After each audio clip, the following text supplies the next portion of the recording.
Hi and welcome to Halftime at the Footy. Country football has been at the heart of WA footy for decades. This week we have a look at the journey country players take to play WAFL footy. The South Fremantle Football Club is one of those clubs who looks after two of the state's country zones and have reaped the rewards in recent years.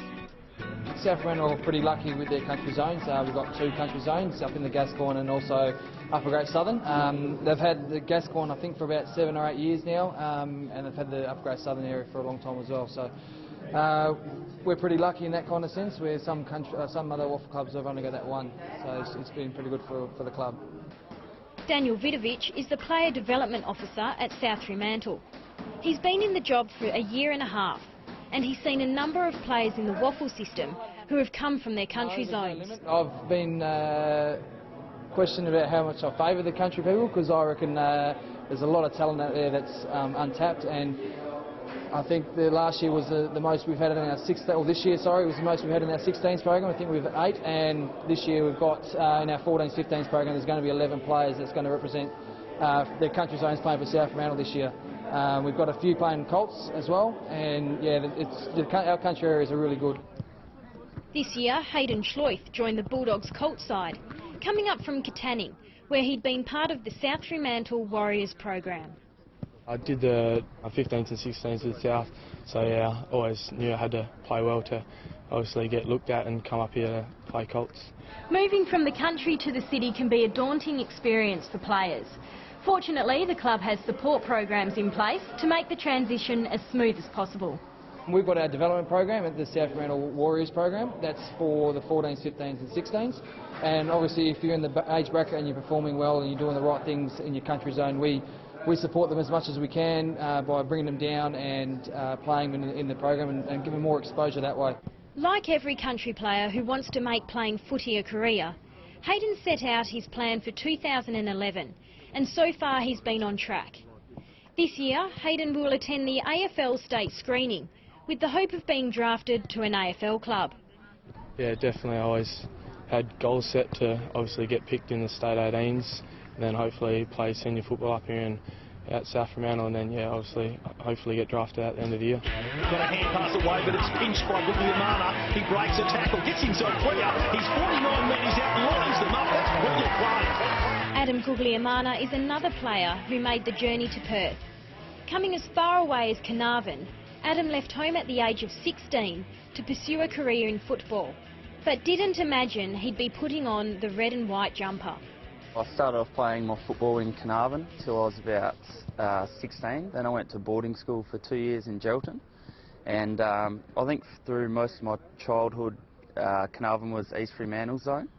So pretty much the whole time thought if I ended up coming down to Perth I'd be going to East Fremantle, but luckily for me, while I was in boarding school they changed the zone to South Fremantle, and then came down the year after I finished school, so 2006, and played 2 years of Colts and now with the seniors.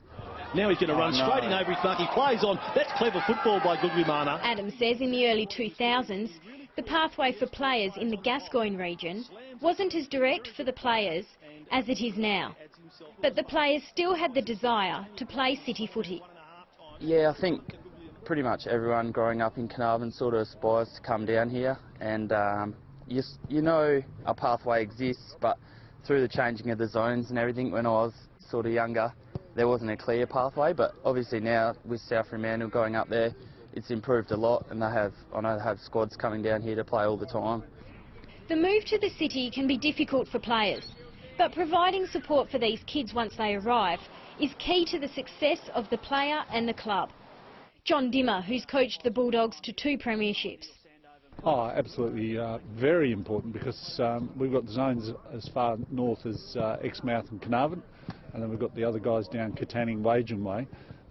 We put a lot of time and effort into junior development, and to let them come up and play a few Colts games and show what they've got is important, and then obviously if they've got the talent then they can come up and play the Resies, and we've seen a few already from the Colts playing league this year, so vitally important.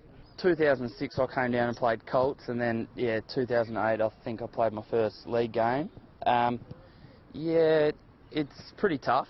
living without parents, I live with my sister, still do, and luckily for me she sort of does all the cooking and cleaning because I'm no good at that and she'll attest to that. But yeah, it's tough. Training, sometimes you don't get home till about 8 o'clock if no one's got a meal on the table for you. You've got to sort it out for yourself, so it's definitely hard in that way. 4 seasons with the club and undergoing a full knee reconstruction this year. Did Adam ever want to pack it in and head home? Yeah, probably definitely early on in the Colts it all seems a bit hard. You're only 17, 18, even 16, some of the Colts, and yeah, I remember getting dropped in the Colts once and I wasn't enjoying my footy and you sort of got no place to go and no one to turn to, but luckily you make friends along the way and you just got to work through those hard times and they help you through. South Fremantle captain Jamie Graham has played for the Bulldogs since 2002 and played AFL for 4 years with West Coast.